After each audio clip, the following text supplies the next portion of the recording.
धन्यवाद हो। हालेलुया। धन्यवाद हो। हम प्रभु को धन्यवाद दें दिए हुए एक सुंदर अवसर के लिए, एक मौका और प्रभु ने अपने चरणों में आने के लिए दिया। इस सेशन में भी हम प्रभु की आवाज़ को सुनने पाएं। Hallelujah, hallelujah. हमारा प्रभु अति महान, अति स्तुति के योग्य है, भय के योग्य है, आदर के योग्य है, महिमा के योग्य है। हम उस प्रभु के चरणों में, अपने प्रभु के चरणों में, हमारे पिता के चरणों में, हमारे प्रभु परमेश्वर के चरणों में, हालेलुया, इस सौभाग्य के लिए, इस मौके के लिए प्रभु ने हमें दिया। हम इसके लिए परमेश्वर को धन्यवाद दें। धन्यवाद हो, धन्यवाद हो। हालेलुया, स्तुति हो प्रभु, स्तुति हो प्रभु। आइए हम प्रार्थना करें। हमारे स्वर्गीय पिता परमेश्वर, हम आपको धन्यवाद देते हैं प्रभु, आपकी महान करुणा के लिए, प्रभु आपकी बड़ी दया के लिए, प्रभु आपके प्रेम के लिए हम धन्यवाद देते हैं प्रभु, आपके संचालन के लिए प्रभु। सुबह से लेकर अभी तक आपने हमें संचालित किया प्रभु, आपने हमसे बात किया प्रभु। हमारे मनों को तैयार करें, हमारे कानों को तैयार करें प्रभु, हमारे हृदयों को तैयार करें प्रभु, कि हम आपके वचन की बातों को समझें, ग्रहण करें प्रभु। हमारे मन की आंखें ज्योतिर्मय हो जाएं प्रभु, ताकि हम आपको और नज़दीकी से पहचान पाएं प्रभु। जो धुंधलापन है प्रभु, वो स्पष्ट हो जाए प्रभु। आप हमारे मन की बातों को जानते हैं प्रभु, आप हमारी भावनाओं को जानते हैं प्रभु, आप हमारी कमियों और कमज़ोरियों को भी जानते हैं प्रभु। आप सहायता करें प्रभु। इस सेशन में भी आप हम हर एक से बात करें प्रभु, आपको महिमा मिले। ये विनती को हम अपने उद्धारकर्ता प्रभु यीशु मसीह के पवित्र नाम से मांगते हैं, आमीन। तो मैं प्रभु का धन्यवाद देता हूँ। नौजवानों, हमारे प्रिय भाई बहनों, प्रभु ने मौका दिया फिर एक और समय आने के लिए प्रभु के चरणों के लिए, इसके लिए मैं परमेश्वर का धन्यवाद देता हूँ। तो हम लोग, मैं उस विषय में जानना दोबारा चाहता हूँ, क्योंकि हमने उसी से आरंभ किया था। हम एक व्यक्ति के बारे में देख रहे थे, दाऊद के बारे में। मैंने जैसे आपको पहले बताया, ये हमारी आपकी तरह का ही व्यक्ति है, हमारी आपकी तरह की ही बातें इसके पास भी है, हमारे आपकी तरह की समस्याएं इसके साथ भी होंगी। लेकिन फिर भी इस व्यक्ति की एक खासियत है, इसकी खासियत है, ये बाकी, इसकी सोच बाकियों से क्या नहीं करती है, मेल नहीं खाते। हम उसी आयत में वापस चलेंगे, पहला शमूएल 16 अध्याय और उसकी 11 आयत से हम उसी में देखेंगे। तब शमूएल ने यिशै से कहा, क्या सब लड़के आ गए? वह बोला, नहीं, छोटा तो रह गया और वह भेड़ बकरियों को चरा रहा है। शमूएल ने यिशै से कहा, उसे बुलवा भेज, क्योंकि जब तक वह ना आए तब तक हम खाने को ना बैठेंगे। तो यहाँ पर हमने, जैसे मैंने आपको पहले बताया था, कि प्रभु ने अपने दास को शमूएल को भेजा कि मैंने अपने लिए एक नए राजा को चुन लिया है। और उस नए राजा या उस व्यक्ति के बारे में परमेश्वर बोलता, वो व्यक्ति मेरे मन का है, वो व्यक्ति मेरे हृदय का है। ये तो चरवाहा है, ये तो भेड़ बकरियां चराता है, ये तो जंगल में रहता है। और जैसे इसके परिवार के लोगों का अगर हम हालचाल देखते हैं, परिवार के लोगों में ज़्यादा इसको कोई महत्व देता नहीं है, या हो सकता है उसके बारे में उनको ऐसे लगता होगा कि देखो, ये तो हमेशा जब देखो इसको, ये तो बस गीत ही गाता रहता है, ये तो बस प्रार्थना ही करता रहता है, इसको और किसी बातों से लेना देना नहीं है। क्योंकि इसके बाकी भाई जो हैं वो सेना में हैं, और वो इसके मुकाबले में वो देखने में, और बाकी अगर जैसे हम इन 7 भाइयों के बारे में देखते हैं, वो देखने में थोड़े अलग लगते हैं, लेकिन इसका चरित्र उनके चरित्र से बिल्कुल अलग में, और ये परमेश्वर के मन का व्यक्ति है। तो मैंने इसलिए पहले आपको बोला, मेरे प्रिय, हमारे अंदर भी बहुत सारी बातों को लेकर चिंताएं हैं, हमारे अंदर भी बहुत सारी परिस्थितियों को लेकर हम घबराए हुए हैं, हमारे जीवन में निराशा भी है, बहुत सारी बातें भी हैं, हम उसी को सोच सोच कर इतने परेशान रहते हैं। लेकिन ये व्यक्ति परेशान नहीं है, ये निश्चिंत है। ये क्यों निश्चिंत है?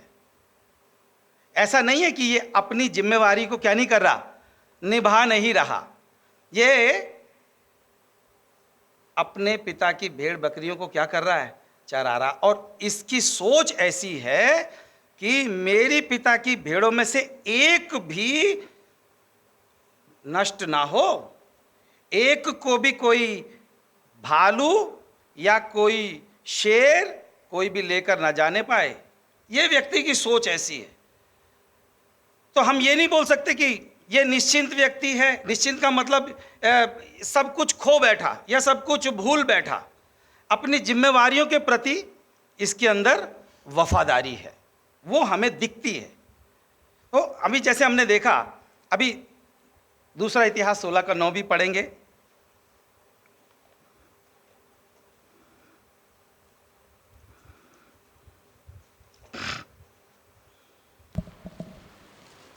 देख, यहोवा की दृष्टि सारी पृथ्वी पर इसलिए फिरती रहती हाँ है जी। कि जिनका मन उसकी ओर निष्कपट रहता है, उनकी सहायता में वह अपनी सामर्थ्य दिखाए। यहोवा की, दोबारा पढ़ दीजिए।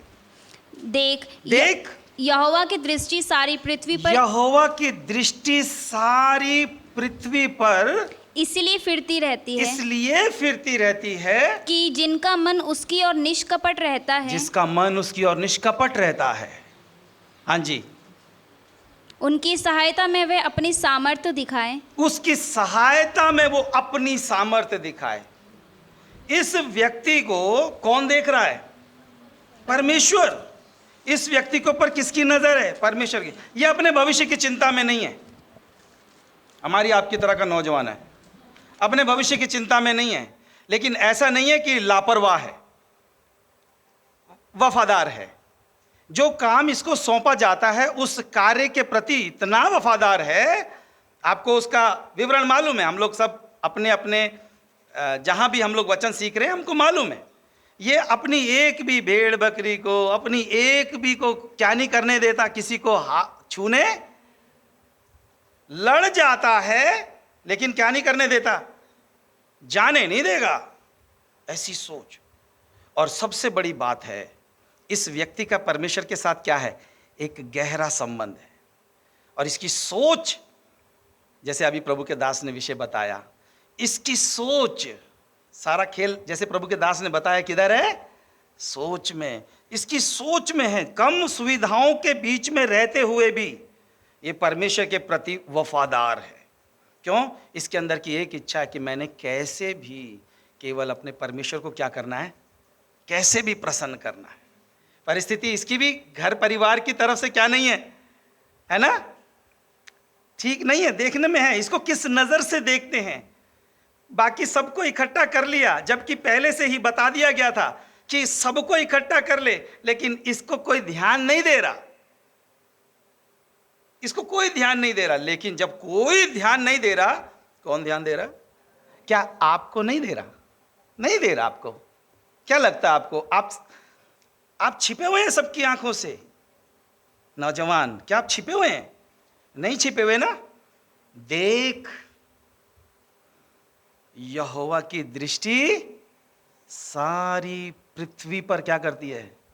आपको, मुझको, हम सबको, हर एक नौजवान को प्रभु क्या कर रहे हैं? परमेश्वर क्या कर रहा है? देख रहा है। आप क्या कर रहे हैं?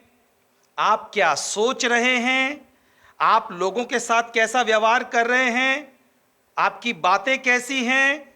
आपका व्यवहार कैसा है? ये सब बातों पर परमेश्वर की सीधी नजर है। सबको देखता है, सब पर उसकी नजर है। मेरे ऊपर भी उसकी क्या है और आपके ऊपर भी उसकी क्या है ना? नजर है।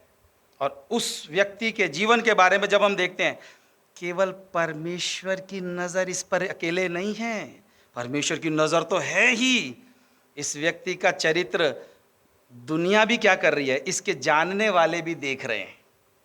और उसका विवरण हम देख लेते हैं इसी की 16 अध्याय में जब हम जाते हैं, है ना, उसकी 18 आयत में देख लेते हैं।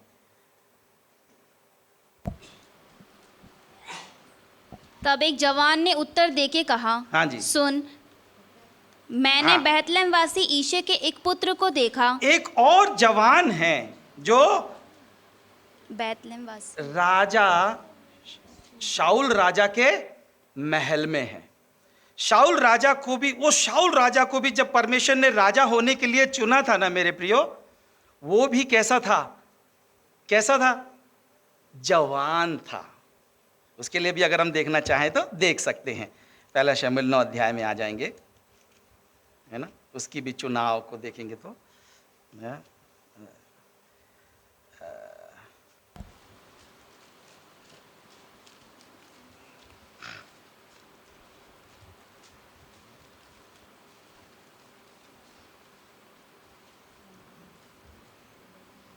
आप उसको पढ़ दीजिए, 3 आयत से जरा पढ़ दीजिए प्लीज। आपको मालूम है इस्राएल का पहला राजा है जिसको परमेश्वर ने चुना। आप पढ़ लीजिए उसको जरा एक बार। जब शाऊल के पिता कीश की गदहियां खो गई, हाँ। तब कीश ने अपने पुत्र शाऊल से कहा, हाँ। एक सेवक को अपने साथ ले जा और गदहियों को ढूंढ ला। तब जी। वह एप्रेम के पहाड़ी देश और शशीला देश होते हुए ये गया। एक व्यक्ति है, ये भी एक जवान है, इसके बारे में भी इसका भी विवरण है। ये भी कैसा है? इसको भी परमेश्वर ने चुना। इसको भी शमूएल जो दाऊद को अभिषेक करने के लिए गया है, परमेश्वर ने इस शाऊल को भी दाऊद को अभिषेक करने के लिए जिसको भेजा ना, उसी शमूएल को इस व्यक्ति को भी क्या करने के लिए भेजा था? भेजा है। और इसका भी विवरण जब हम पढ़ते हैं, ये भी कैसा है, इसका आयत को अगर हम देख लें, वो आयत पढ़ दीजिए जिसमें उसका विवरण लिखा है। 2 में। इसका भी कैसा है? लंबा है। 2 में। हाँ, पढ़ दीजिए 2 आयत में जरा एक बार। उसके शाऊल नामक एक जवान पुत्र था, जी। जो सुंदर था, और इजराइलियों में कोई उससे बढ़कर सुंदर ना था। हाँ जी। वे इतना लंबा था जी। कि दूसरे लोग उसके कंधे तक ही आते थे। देखिए, इस व्यक्ति को भी परमेश्वर ने, ये भी एक जवान है, इस जवान व्यक्ति को भी परमेश्वर ने क्या दिया? मौका दिया। इसके ऊपर भी नजर है। इसको भी, इस्राएल को पहला राजा परमेश्वर ने जो दिया वो कैसा है? ताकतवर है, लंबा है, देखने में सुंदर भी है, ये सब कुछ भी है। लेकिन अगर हम इस व्यक्ति को देखें, इस व्यक्ति के ऊपर भी परमेश्वर की नजर, इस व्यक्ति को भी परमेश्वर क्या दे रहा है? एक मौका दे रहा है। ऐसी परमेश्वर मनुष्य को क्या देता है? मौका दे रहा है। इसको भी मौका दे रहा है, लेकिन इसने उस मौके को क्या नहीं उठाया? उसका लाभ नहीं उठाया। इसने परमेश्वर के साथ बलवा किया। इसको जो कार्य करने के लिए कहा, इसने वो कार्य नहीं किया। इसको बोला गया था जो विषय, उसको ये माना नहीं। इसने अपनी मर्जी चलाई। मौका इसके पास भी था, चाहता तो ये परमेश्वर की मर्जी के अनुसार जीवन व्यतीत, जैसा परमेश्वर ने कहा वैसा ये चल सकता, लेकिन इसने नहीं किया। इसलिए मौका इसके हाथ से क्या कर लिया गया? ले लिया गया। और किसको दे दिया गया? दाऊद को दे दिया गया। तो ऐसी परमेश्वर की नजर मेरे और आपके ऊपर है। हम सब आज जो नौजवान आप इधर आप बैठे हैं ना, आपके जीवन में बहुत सारी बातें होंगी। आपको लग रहा होगा कि मुझे कोई नहीं देख रहा, आपको लग रहा होगा कि मेरी कोई चिंता नहीं करता, आपको लग रहा होगा मेरी तरफ कोई देखता ही नहीं, मेरी तरफ किसी का ध्यान नहीं। लेकिन एक है जो हमें क्या कर रहा है? सर्वदा देख रहा है। लेकिन हमें भी मालूम होना चाहिए ना ये बात कि मुझे एक क्या कर रहा है? देख रहा है। इसलिए हमने देखा, दाऊद के विषय में देखा, उसको अपनी किसी बात के बारे में, अपने भविष्य को लेकर चिंतित नहीं है और परेशान नहीं है, वो निराश नहीं है। बस वो जो काम उसको करना है वो कर रहा है। पिता ने जो जिम्मेवारी दिया है वो जिम्मेवारी क्या कर रहा है? वो निभा रहा है। आपको मुझे जो काम दिया जाता है, जिम्मेवारी के लिए हम वफादारी से निभाते हैं। हमें देख लिया जाता है, हमारे चरित्र का प्रमाण कहाँ मिल जाता है? हमें जो काम सौंपा जाता है उस काम को करने में हम कितने वफादार हैं। माता पिता ने कोई काम बोल दिया, हमारे माता पिता हमें कोई काम बोलेंगे, क्या हम इतने वफादार हैं? हम करेंगे ऐसे? हम तो अपनी थोड़ा सा ज्ञान लगाएंगे, बोलेंगे चलो जब समय मिलेगा हम तब करेंगे। ये वफादारी नहीं है ना, वफादारी नहीं है। इसीलिए तो दिक्कत है, इसलिए समस्या है कि हम इतना वचन सुनते हैं, लेकिन फिर भी हमारे अंदर क्या भाषा रहती है? क्या हम बोलते हैं? वचन तो हम सुनते हैं, लेकिन हमें समझ में कैसे आएगा? क्योंकि हम क्या नहीं है? वफादार। आपसे मुझसे परमेश्वर क्या करना चाहता है? एक गहरा संबंध बनाकर रखना चाहता है, लेकिन मुझे उस संबंध के विषय में सावधान रहना पड़ेगा। मैं ऐसा अज्ञान नहीं हूं कि मैं जानता नहीं हूं। मेरे विषय में ऐसी अज्ञानता नहीं है कि मैं परमेश्वर को जानता नहीं, मैं जानता हूं, लेकिन मैं जानने के बावजूद भी परमेश्वर के साथ गहरा संबंध बनाकर रखना नहीं चाहता। मुझे मेरी मर्जी चाहिए, मुझे मेरी इच्छा चाहिए, जैसा मैं पसंद करता हूं मुझे वैसा जीवन जीना, और कोई मुझे क्या ना करे, मुझे रोके ना, क्योंकि खतरा हमेशा वहां पर आके आ जाएगा, मुझे क्या कर रहे हैं आप, रोक रहे हैं। मैं जो चाहता हूं मुझे क्या करने दो, मुझे करने दो, मुझे रुकावट मत बनिए मेरे जीवन में। और वहीं सबसे बड़ी समस्या है मेरे प्रियो, आज बहुतों के साथ ये समस्या। आज मैं इसलिए बार बार उस बात के बोलता हूं, इतनी सुविधाएं प्राप्त करने के बाद भी आज का नौजवान ऐसे बोलता है, मेरे को प्रार्थना करने का मन नहीं करता, मेरे को वचन पढ़ने का मन नहीं करता। क्यों? क्योंकि हमारा जो गहरा संबंध उसके साथ होना चाहिए वो नहीं है। प्रभु के दास लोग आपको कितना भी धक्का मारकर, प्रेशर देकर, कितना भी डराकर धमकाकर ज्यादा देर नहीं चला सकते अगर आप खुद चलना नहीं चाहते। आपने देखा, वो हमने देखा अभी वो विषय ना हमारा कौन सा है, कौन सी पीढ़ी को, नई पीढ़ी को। लेकिन अगर हम इस नई पीढ़ी की दशा देखें, क्या हाल है इसका, कितना निराश, कितना हताश है, कितना परेशान है, इतना चिंतित है। किन बातों को लेकर? अपने भविष्य को लेकर। भविष्य की चिंता करते हैं। आप पढ़ाई कर रहे हैं कोई दिक्कत नहीं है, जॉब कर रहे हैं कोई दिक्कत नहीं है, आप कुछ पढ़ रहे के MBA कर रहे हैं, BTech कर रहे हैं, कुछ और कोर्स कर रहे हैं, कोई दिक्कत नहीं है, करिए। लेकिन परमेश्वर को हमारे भविष्य को क्या करने दीजिए। मेरा प्रोत्साहन, मैं आपको जब ये बोल रहा हूं ना क्या कि BTech, इंजीनियरिंग, डॉक्टरेट, कोई दिक्कत नहीं, कीजिए, लेकिन परमेश्वर को मेरे लिए क्या करने दीजिए, नियुक्त करने दीजिए कि मुझे क्या करना है। मेरे लिए फैसला कौन ले, मेरे लिए फैसला कौन ले, परमेश्वर मेरे लिए फैसला ले, मुझे क्या करना है।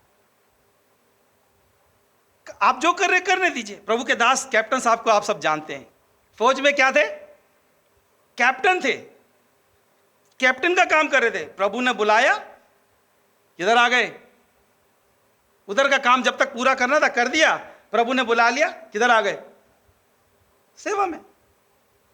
तो ऐसे ही आपके विषय में भी और मेरे विषय में भी ऐसे ही हम कहीं थे, प्रभु ने चुना। मैंने थोड़ी तय किया मेरे लिए ये स्थान, मैंने थोड़ी ये तय किया मेरे लिए ये काम, मेरे लिए किसने तय किया, परमेश्वर ने। एक चरवाहे के लिए, राजा होने के लिए क्या किया, एक चरवाहा क्या बनेगा, राजा बनेगा। उसी प्रकार से वो कीश का पुत्र शाऊल जो अपने पिता की गदहियों को ढूंढ रहा था, उसके लिए परमेश्वर ने तय किया क्या बनेगा। मालूम नहीं था क्या परमेश्वर को कि शाऊल ऐसी गलती करेगा, नहीं मालूम था। अमालेकियों को पूरी रीति से सत्यानाश करना है, किसी को नहीं बख्शना। लेकिन फिर भी अच्छी अच्छी भेड़ बकरियों को, गायों को रख लिया है, और क्या बोलकर कि क्या चढ़ाएंगे, इसकी बलियां, जिसकी बलि चढ़ाएंगे अच्छी अच्छी। क्या परमेश्वर को यह बात मालूम नहीं था ये ऐसा करेगा, क्या मालूम था ना। लेकिन फिर भी उस व्यक्ति को क्या दे रहा है, सर्व ज्ञान में परमेश्वर जानता है, मेरे और आपको भी जानता है। मैं इसको जिम्मेवारी दूंगा, मैं इसको काम दूंगा, ये क्या करेगा परमेश्वर को मालूम है। लेकिन फिर भी मेरे प्रियो, परमेश्वर हमको पर्याप्त क्या दे रहा है, मौका, अवसर दे रहा है। उसकी नजर घूम रही है, आप पर टिकी है, उसकी नजर आप पर टिकी है। आप बहन है तो आप पर टिकी है, भाई है तो आप पर टिकी है। देख रहा है आप करोगे क्या, आपके लिए तय कर कर वो रखा हुआ है, क्या करो, मैंने तय करके रखा तेरे लिए क्या करना है। तो मेरे लिए किसको तय करने दिए, परमेश्वर को करने दीजिए। समय आएगा तो उसको क्या भी करेगा, प्रभु प्रकट करेगा। अभी यहां पर ये काम हो गया, अब आगे देख लीजिए। अब हमने देखा वो काम हो गया, अब इधर किधर बोल दिया, अब राजा को अब किधर पहुंचाना है, दाऊद को किधर पहुंचाना है। कौन नहीं, ये दाऊद नहीं कर रहा, कौन कर रहा है? अभिषेक कर दिया राजा के तौर पर। अब कौन तय कर रहा है आगे कैसे करना है, आगे कैसे लेके जाना है? रास्ता कौन तैयार कर रहा है? मार्ग कौन तैयार कर रहा? परमेश्वर स्वयं तैयार कर रहा है, आपके लिए भी और मेरे लिए भी। हमारे लिए रास्ता किसको तय करने दे? मार्ग परमेश्वर को तय करने दे। जिसने तय किया वो उसके लिए मार्ग भी क्या कर देगा?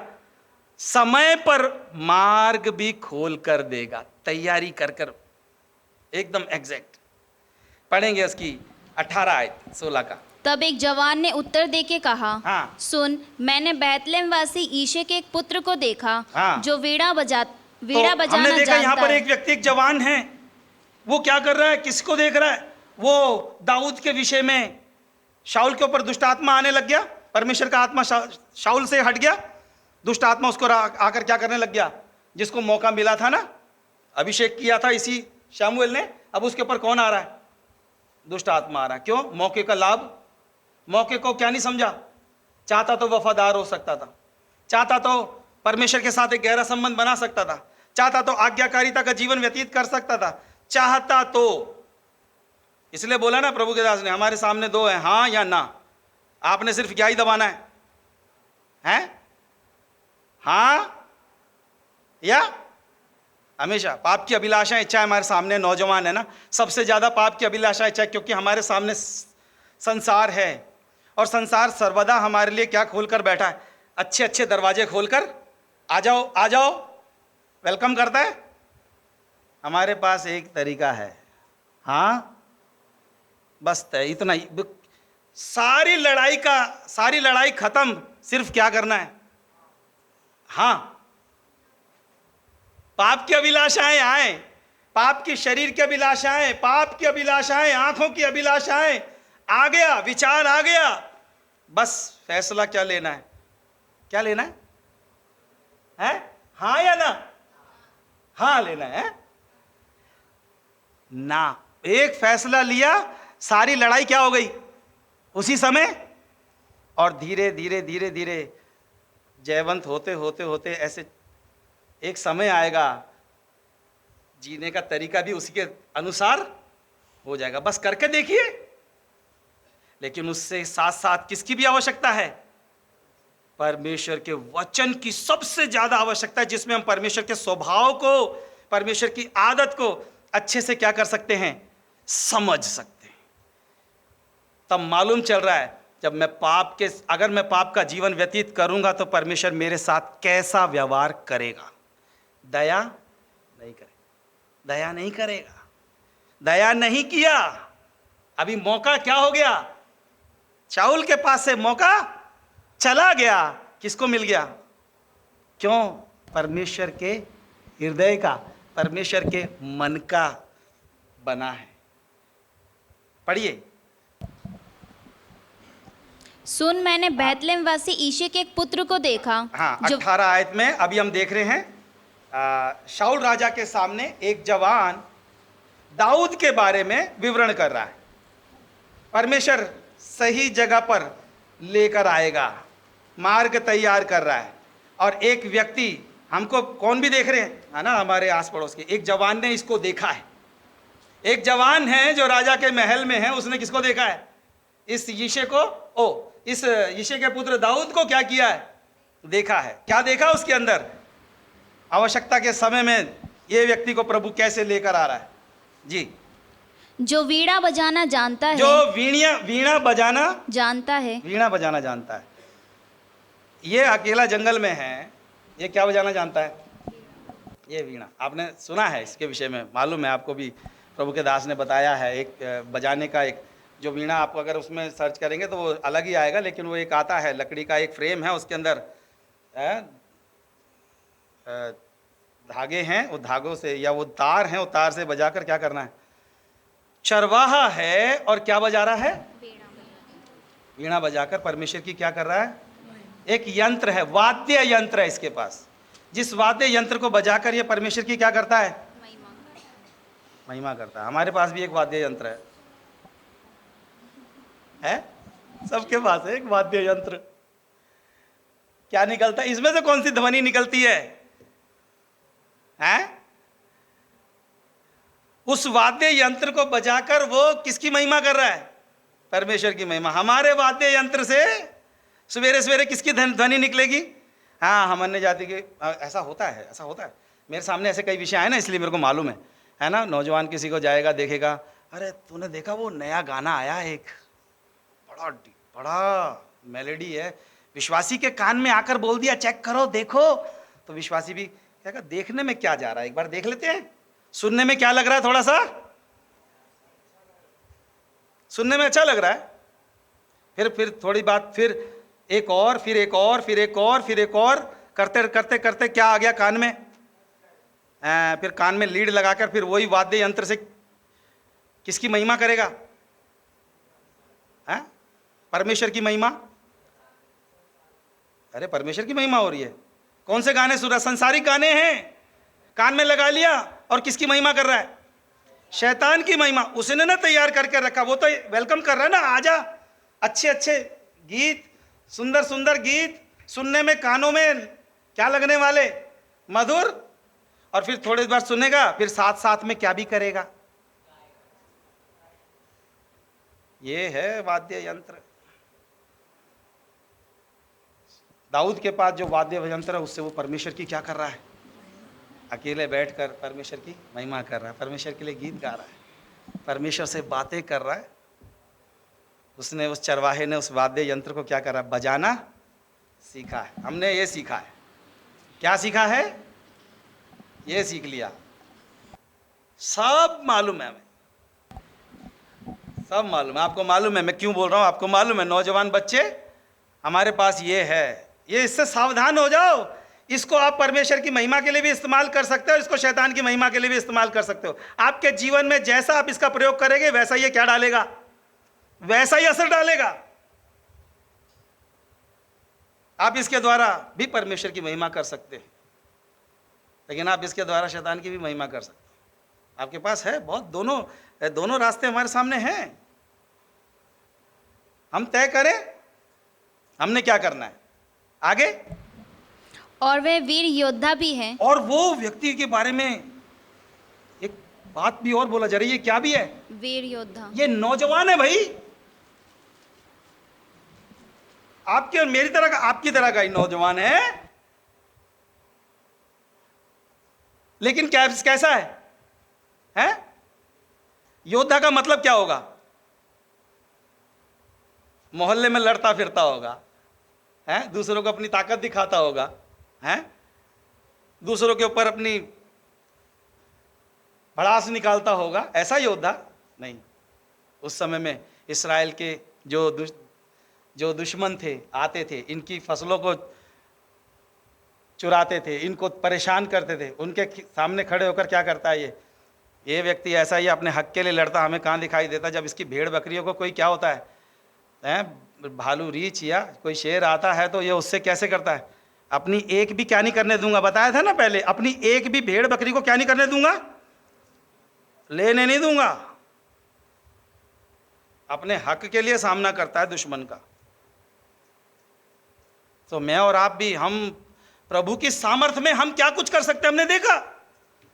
प्रभु के दास बाबूजी ने बताया था, प्रभु की सामर्थ हमें क्या कुछ, हमसे क्या कुछ नहीं कर सकती। प्रभु के दास स्टीफन जी ने बताया था कि प्रभु की सामर्थ में हम सब कुछ कर सकते हैं। तो ये व्यक्ति प्रभु की सामर्थ में, क्या भी इसको क्या नाम मिल रहा है? ये कौन है? नौजवान को क्या शब्द मिल रहा है? क्या है? योद्धा। योद्धा। ये योद्धा इसके शरीर की ताकत के कारण नहीं है, परमेश्वर के आत्मा के कारण, क्योंकि परमेश्वर का आत्मा बल से इस पर क्या करता है? आवश्यकता के समय में बल से उतरता है। जब आवश्यकता है तब पवित्र आत्मा इसको क्या, परमेश्वर का आत्मा इसको क्या करता है? इसकी सहायता करता है। इसकी आवश्यकता के समय इसके साथ, अगर सामर्थ्य की आवश्यकता है तो इसको क्या देता है? सामर्थ्य। बल की आवश्यकता है, बल देता है। ये अपना काम करता है, अनैतिक काम नहीं करता। उस बल से क्या कर रहा है? नैतिक काम कर रहा है, अपने हक के लिए। अगला क्या है इसमें? और बात करने में बुद्धिमान। और बात करने में भी कैसा है? बुद्धिमान। बात करने में बुद्धिमान है। इधर उधर की कुछ नहीं, फालतू की कोई बात नहीं कर रहा है, इधर उधर की कोई बात नहीं कर रहा है। कौन सी बातें कर रहा है? जिसको सुनने से सामने वाला व्यक्ति, हमारे मुख से निकलने वाला शब्द कैसा होना चाहिए? नहीं, अनुग्रह सहित सलोना, ताकि जो उसको सुने उसके ऊपर भी क्या हो जाए? अनुग्रह हो जाए। हमारी शब्द, हमारी भाषा, हमारी बोली, इसकी बातों में क्या झलकती है? इसकी बातें ये ज्ञान की बातें हैं। हम परेशान हैं, अभी नौजवानों ने कई सवाल किए, हम परेशान हैं। प्रभु मैं तो परमेश्वर को जानने वाला व्यक्ति हूं। मेरे पास अगर कोई व्यक्ति परेशानी की दशा में आए, अगर मेरे पास कोई व्यक्ति निराशा की दशा में आए, हताश वाली दशा में आए, वो मेरे द्वारा परमेश्वर के ज्ञान की बातों को प्राप्त कर कर वो आंसर, उसको उत्तर मिल जाना चाहिए। प्रभु के दास ने उसका भी, स्टीफन पास्टर जी ने उसके बारे में भी विवरण दिया है ना, है? अपने ऑफिस में बताया उन्होंने, आपने सुना है ना सबने। एक अकेला स्टीफन जॉर्ज, पियन से लेकर ऊपर तक का व्यक्ति आकर क्या बोल रहा है? वो है तो कोई टेंशन, क्योंकि वो उनसे पा जाएंगे तसल्ली। ऐसी तो हम हैं। हमारी एक आवश्यकता के समय में परमेश्वर एक हताश व्यक्ति को, एक निराश व्यक्ति को, मेरे प्रिय, किसके पास भेजेगा? किसके पास? पास्टर के पास? पास्टर सब जगह होते हैं क्या? हैं? आप जॉब पर होते हैं, पास्टर आपके साथ होते हैं वहां पर क्या? नहीं ना, वहां पर आप अकेले, आपके साथ में रहने वाले हैं, आपके मित्र हैं, आपके भाई रिश्तेदार हैं, आपके मित्र हैं, कहीं भी जहां भी आप हैं।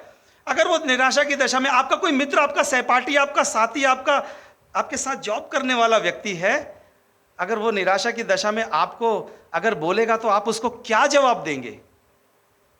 आप उससे क्या बातें करेंगे? क्या आपकी भाषा से, आपकी बोली से उसको तसल्ली मिल जाएगी?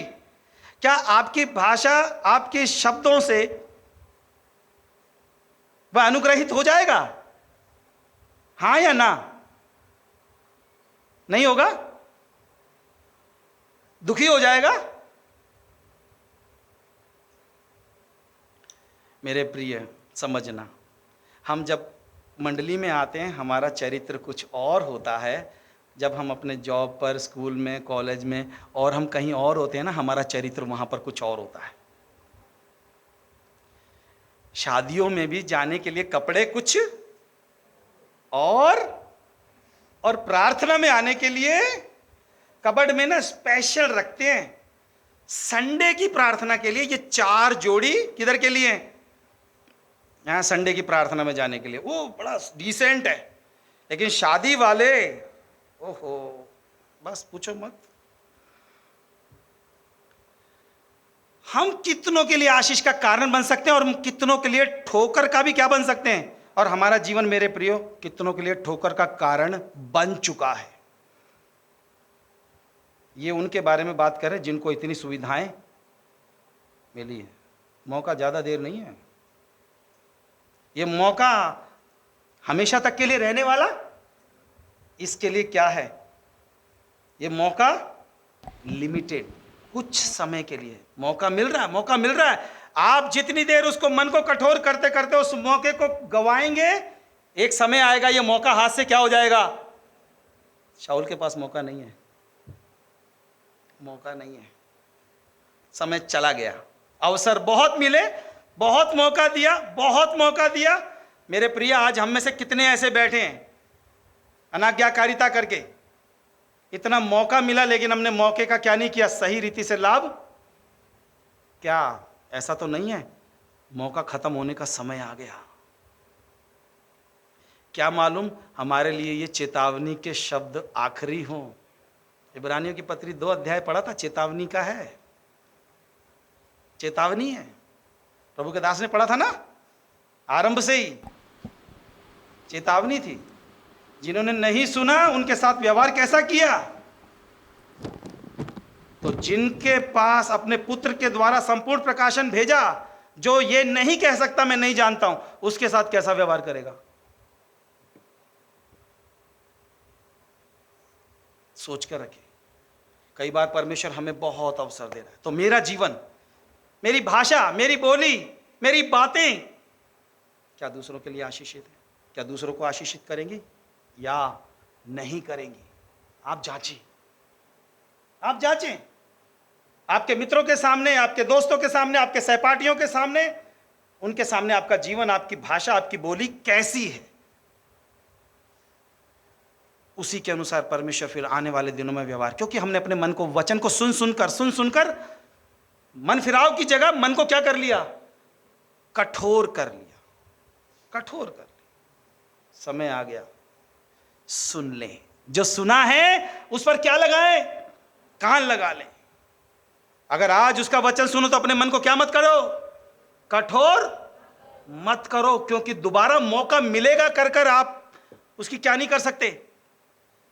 गुंजाइश आप उसकी कल्पना नहीं कर सकते, मान नहीं सकते। नहीं, प्रभु ने आज मौका दे दिया, हालेलुया, प्रभु कल भी मुझे क्या देगा? मैं अपने मन को फिराऊंगा नहीं, अपनी भाषा को बदलूंगा नहीं, अपने चरित्र को बदलूंगा नहीं, अपनी आदत को बदलूंगा नहीं। प्रभु ने मुझे आज तक मौका दे रहा, तो आज मैंने रो लिया, प्रभु मुझे माफ कर दो, माफ कर दो, माफ कर दो, गलती हो गया, पाप हो गया, थोड़ी देर रो लिया, प्रभु ने आज माफ कर दिया, तसल्ली दे दिया, प्रभु फिर भी माफ कर देगा। मेरे प्रिय, मौके को बार बार ऐसा करके क्या ना करे, परमेश्वर को क्रोध नहीं दिलाना,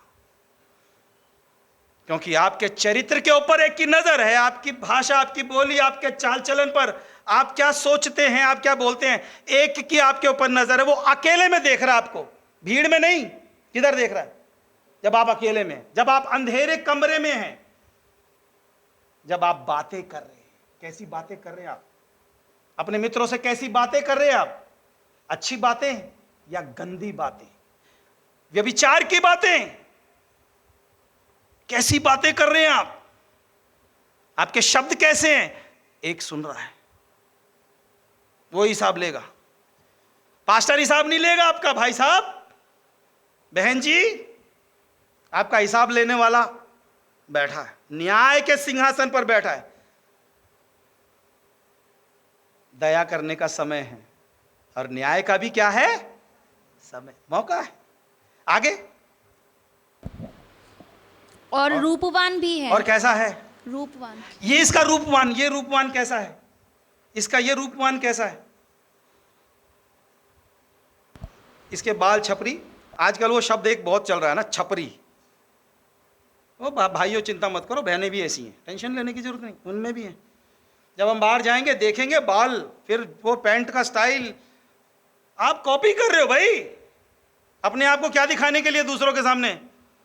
आपकी सुंदरता को लोग देख रहे हैं, आपकी सुंदरता लोगों से क्या कर रही है? रूपवान लिखा है शब्द, चरवाहा है, कैसा है? कितना मौका नहाने का मिलता होगा। लेकिन रूपवान का मतलब मालूम है क्या है? ये बात, इसका जो दिखाव, ये जो बाहर से जो प्रकट होता है ना, ये अच्छे कपड़े नहीं है ना तो भी, ये खूबसूरत देखने में नहीं है तो भी, रूपवान का मतलब है इसका जो, इसकी जो ये देख, जो इसका लुक है ना, ये हमसे कुछ क्या करता है? हैं? बातें करता है। तो इसलिए वो है ना कि हमारे ड्रेसिंग टेबल के सामने क्या वो लगाने के लिए जेल, फिर इसको बालों को खड़ा करने के लिए, है ना, फिर उसको डाई करने के लिए अलग अलग, वो अपने आप को खूबसूरत बनाने के लिए। फिर बाहर में जाएंगे तो बाहर देखेंगे, आहा ये देख लो कितना खूबसूरत है, कितना सुंदर है, हैं? भाई ऐसे अपने आप को बनाएंगे बहनों को दिखाने के लिए, बहनें अपने आप को दिखाएंगे भाइयों को दिखाने के लिए। देख लो भाई हम कितने सुंदर हैं। हम अपनी और क्या करने के लिए? आकर्षित करने के लिए, अपनी ओर आकर्षित करने, लोगों को, लोग हमें देखें। आपका प्रेजेंटेशन, आप जब लोगों के सामने जाते हैं ना, आप बात मत करो उस समय, आपका रूप ही लोगों से क्या कर लेगा? बात कर लेगा। मूसा के बारे में मालूम है ना, छोटा बालक है, हैं? मालूम है ना? और उसकी सुंदरता उसके माँ बाप से क्या कर रही है? बातें कर रही है। बालक सुंदर था, वो बातें कर रहा है किससे? विश्वास से देखने वाले उसके माता पिता से क्या कर रहा है? बातें कर रहा है। उसका खूबसूरत बोला, इसलिए लिखा वहां पर, और वो भी इधर भी लिखा है रूपवान। कहने का मतलब उसका प्रेजेंटेशन, उसका लुक दूसरों से क्या कर रहा है? बातें कर रहा है। वो भी परमेश्वर की महिमा कर रहा है। यानी देखने से, इस व्यक्ति को देखने से ये पूरा का पूरा व्यक्तित्व किसकी महिमा का कारण है? क्या मैं नहीं बन सकता? क्या नौजवान आप नहीं बन सकते? आप पीछे हटेंगे क्या? दाऊद से कम है आप? कर सकते हैं, क्योंकि हमारे पास सुविधाएं अधिक हैं। हमारे पास पवित्र आत्मा परमेश्वर है जो हमें सब मार्गों में चलाएगा, हमारी अगुवाई करेगा। हम हर बात में पवित्र आत्मा से क्या कर सकते हैं? पूछ सकते हैं। अगुवाई करने के लिए सर्वदा हमारे साथ है, एक मित्र की तरह। जैसे हम अपने हर दिल की बात किसको बताते हैं? अपने मित्र को, अच्छी भी हो कैसी भी। आप अपने दिल की हर बात अपने मित्र के किसको बता सकते हैं? पवित्र आत्मा परमेश्वर को, जो आपके साथ है, आपके भीतर है। पवित्र आत्मा का मंदिर है। जिन्होंने उद्धार का अनुभव पाया, नया जन्म पाया, वचन का बीज जिनके अंदर पवित्र आत्मा लेकर आया, पवित्र आत्मा उनको सब बातों में क्या करेगा? चलाएगा, सब बातों में अगुवाई करेगा। आपका चरित्र कैसा होना है, आपका चाल चलन कैसा होना है, आपकी बातचीत कैसी होनी है, सब कौन सिखाएगा? पवित्र आत्मा परमेश्वर। और वो इस सर्वदा अपने वचन को हमारे सामने लेकर आता है, याद दिलाने के लिए। यीशु ने कहा, मेरी बातें तुम्हें क्या करेगा? हमेशा क्या दिलाएगा? याद। जब आवश्यकता पड़ेगी, जब जरूरत पड़ेगी, पवित्र आत्मा याद दिलाएगा कैसे चलना। सब पूरे चरित्र को हम क्या कर सकते हैं? परमेश्वर की महिमा के लिए हम जी सकते हैं, परमेश्वर के लिए जी सकते हैं। हमारा जीवन परमेश्वर की महिमा के लिए हो सकता है। मेरे प्रिय, परमेश्वर ने हमें पर्याप्त क्या दिए हैं? मौका दिया है। एक आखिरी आयत और पढ़ लेते हैं, लूका 10 अध्याय और उसकी 41 आयत। प्रभु ने उसे उत्तर दिया, मार्था, हे मार्था, तू बहुत बातों के लिए चिंता करती और बहुत बातों के लिए चिंता करती है और घबराती है। और घबराती है। दो बहनें, मार्था मरियम। एक प्रभु यीशु इनके घर आते हैं। ये एक मरियम है, वो बैठकर क्या करती है? प्रभु से क्या सुनती है? इसका मन किसमें लगा रहता है? वचन में। लेकिन दूसरी हताश होकर परेशान होगी, बोले प्रभु ने मन की बात को जांच लिया, मन की बात को बता दिया, तेरे अंदर की कमी क्या है, तू इतनी हताश, इतनी निराश, इतनी परेशान क्यों है? मरियम ने तो वो उत्तम भाग को क्या कर लिया? चुन लिया। तू अभी भी किस में ही फंसी है? हैं? तू अभी भी किस में फंसी है? संसार की बातों में। चिंताएं हैं, चिंताएं हैं, लेकिन इस चिंताओं को अपने ऊपर क्या ना होने दें? हावी ना होने दें। हम प्रभु यीशु के कारण हम क्या हो सकते हैं? सब बातों पर जयवंत। प्रभु मन की बातों को जानता है। अगर हम अपने प्रभु के चरणों में बैठेंगे तो क्या मेरे मन की बातों को प्रकट नहीं कर देगा? करेगा। आइए आज हम प्रभु के चरणों में बैठेंगे प्रभु के चरणों में। मेरे मन की बातों को प्रकट करेगा। ये दोनों बहनें हैं, इनके मन की बातों को प्रकट कर दिया। एक ने उत्तम भाग चुन लिया, दूसरी के विषय में तू बहुत बातों की चिंता करती है। आज मेरे प्रिय नौजवान, आज आपके जीवन में बहुत सारी चिंताएं हैं। क्यों इन चिंताओं को अपने ऊपर आप हावी होने दे रहे हैं? आप जयवंत जीवन जी सकते हैं। कोई आपको नहीं देख रहा, कहीं से आपको सहारा नहीं मिल रहा। आपको ऐसा लग रहा है एक आपको देख रहा है, एक की नजर आपके ऊपर है, एक का नजर आपके मन पर है। Hallelujah, hallelujah. इस वचन को हमने जैसा अपने जीवन में मौका देना है, जैसा अवसर देना है, ऐसे देना है। इसको स्वीकार करना है, इससे बल पाना है, इससे बल पाना है। Hallelujah, hallelujah. थोड़ी देर अपने आप को प्रभु के सामने रखें। प्रभु मेरी बातें कैसी, प्रभु मेरा चरित्र कैसा, प्रभु मेरा व्यवहार कैसा, प्रभु मेरा बोलचाल कैसा, मेरा चरित्र कैसा, मैं कैसा हूं प्रभु। आज मैं अपने आप को दर्पण में देखता हूं, मैं कैसा दिख रहा हूं? क्या मैं रूपवान हूं? मैं प्रेजेंटेशन जो मैं लोगों के सामने जब खड़ा होता हूं, केवल विश्वासियों के सामने नहीं, अन्य जातियों के सामने, तो लोग मेरे जीवन में क्या देखते हैं?